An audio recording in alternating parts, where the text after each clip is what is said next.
औज़ुबिल्लाहिमिनश्शैतानिर्रजीम बिस्मिल्लाहिर्रहमानिर्रहीम अस्सलामु अलैकुम वरहमतुल्लाहि वबरकातुहू। मैं हूं आपका मेज़बान हकीम लियाकत अली खिची और आप देख रहे हैं हमारा यूट्यूब चैनल हर्बल वर्ल्ड।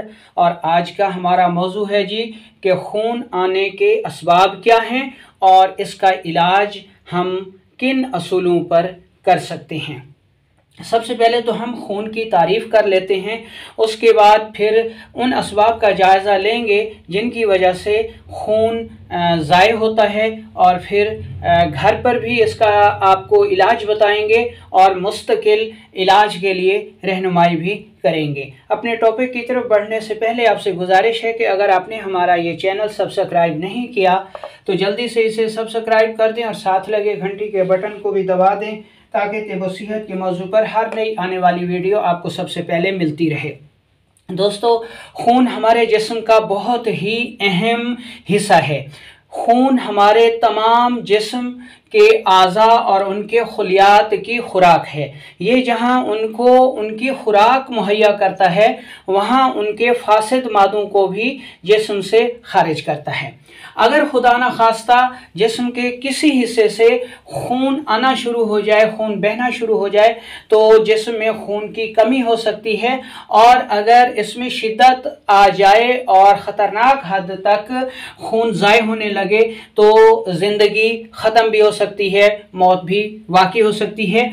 इसलिए हमें जहाँ कहीं से भी खून खारिज हो रहा है, निकल रहा है, फौरी तौर पर इसको रोकने की तदबीर करनी चाहिए और जल्द अज जल्द इसको रोकना चाहिए ताकि जिस्म में खून की कमी ना हो जाए। जिस्म की 70% बीमारियां जो है वो खून की कमी की वजह से रूनुमा होती हैं, इसलिए खून की तरफ तवज्जो देने की बड़ी अशद ज़रूरत है। खून का अगर तजज़िया किया जाए तो इसमें 3 चीज़ें हमें मिलती हैं। नंबर 1 रतूबात जिसको बलगम भी कहा जाता है, नंबर 2 तुरशी तेज़ाब एसिड जिसको सौदा भी कहा जाता है और नंबर 3 पर आता है जी खून की गर्मी जिसको सफरा कहते हैं, यानी तिब में इसको बलगम सौदा और सफरा से मुरक्कब कहा जाता है और एलोपैथिक में इसको अल्कली एसिड और साल्ट से मुरक्कब माना जाता है।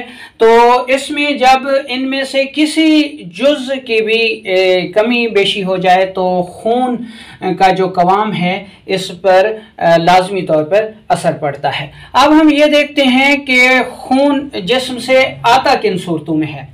दोस्तों, कानून मुफरद अज़ा में हकीम इनकलाब जनाब दोस्त मोहम्मद साबिर मुल्तानी साहिब रहमतुल्लाह अलैह ने एक असूल पेश किया कि खून कब आता है और उसका इलाज किन असूलों पर कर सकते हैं। उस्ताद साहब ने फरमाया कि जहाँ पर रतूबात होंगी वहाँ से खून नहीं आएगा, यानी इसका मतलब है कि जब बलगमी मिजाज होगा, ठीक है, तो उसमें से इस तहरीक में खून नहीं आएगा, इसको हमने अलग कर दिया। बाकी हमारे पास बचती हैं 2 तहरीकें, नंबर 1 उज़लाती तहरीक और नंबर 2 गुदी तहरीक। अब उस्ताद साहब ने फरमाया कि जिस मकाम पर खुश्की होगी वहां से खून बकसरत आएगा और अगर जहां पे गर्मी होगी तो वहां से खून कम मिकदार में जलन के साथ आएगा।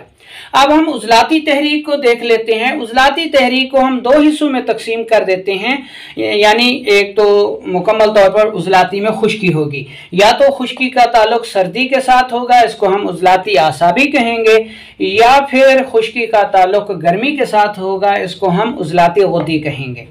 ठीक है जी। अच्छा, उज़लाती आसाबी में जो है वो उसमें भी खून आ सकता है और उज़लाती गुदी में भी खून आ सकता है। इन 2 तहरीकों को मजमूई तौर पर देखा जाए तो हम इसको उज़लाती तहरीक कहते हैं। तो इस तहरीक में खून बकसरत आता है। अब जो गुदी तहरीक है इसमें खून गुदी उज़लाती में आता है और इसकी पहचान ये है कि मिकदार में कम आएगा और इसमें जलन और दर्द बहुत ज़्यादा होगा। ठीक है जी। तो ये हो गया हमारे पास इनके आने के, खून के आने का सबब कि खून किन तहरीकों में आया करता है। अब खून जिस्म में मुख्तलिफ मकामात से आ सकता है, यानी नक्सीर के जरिए आ सकता है, पेशाब के साथ मिला हुआ आ सकता है, कै के साथ मिला हुआ आ सकता है, बवासीर का खून आ सकता है, इसके अलावा बड़े पेशाब के साथ भी मिला हुआ खून आ सकता है, मैदे में जख्म की सूरत में भी खून आ सकता है। और अगर ये हालत मुसलसल रहे तो जिसमें खून की कमी हो जाती है और इंसान बीमार पड़ जाता है, ख़तरनाक अमराज जो हैं वो जन्म ले लेते हैं। अब हम चलते हैं इसके असूल इलाज की तरफ कि इसका असूल इलाज कैसे किया जाए। तो सबसे पहले तिब नबवी सल्लल्लाहु अलैहि वसल्लम से एक नुस्खा पेश किया जा रहा है, बहुत कमाल का नुस्खा है।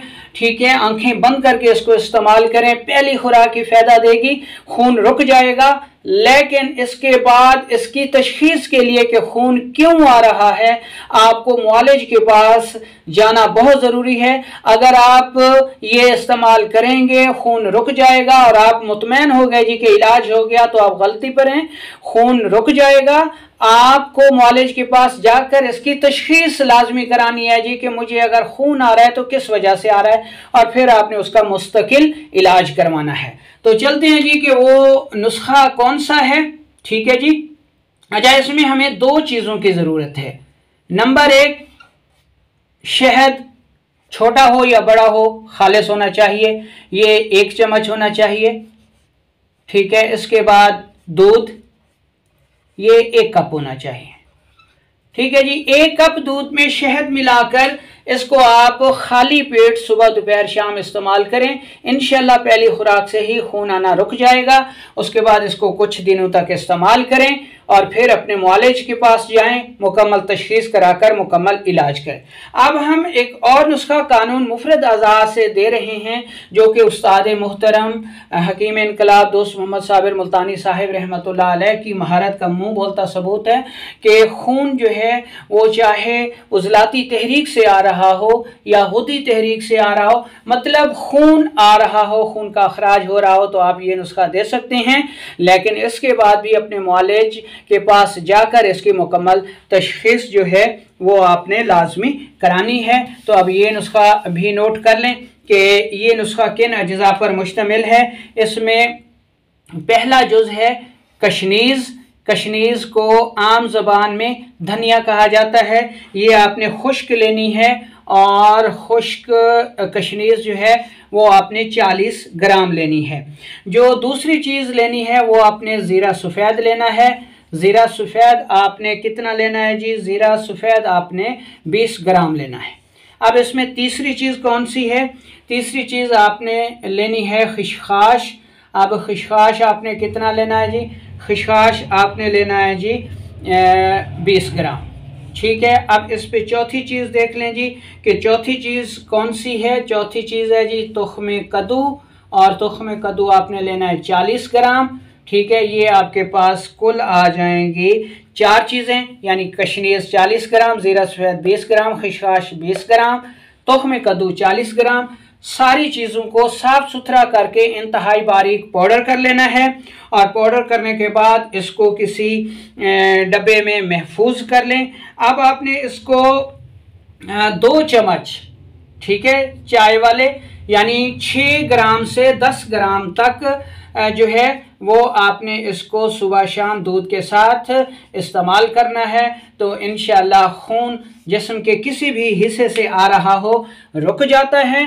लेकिन इसको इलाज ना समझें, बल्कि अपने मुआलिज के पास जाएं और उसके मुकम्मल तशखीस कराने के बाद आपका मुआलिज जितना अरसा कहे वो आपने इलाज लाजमी कराना है। वालेकुम अस्सलाम व रहमतुल्लाहि व बरकातुहू।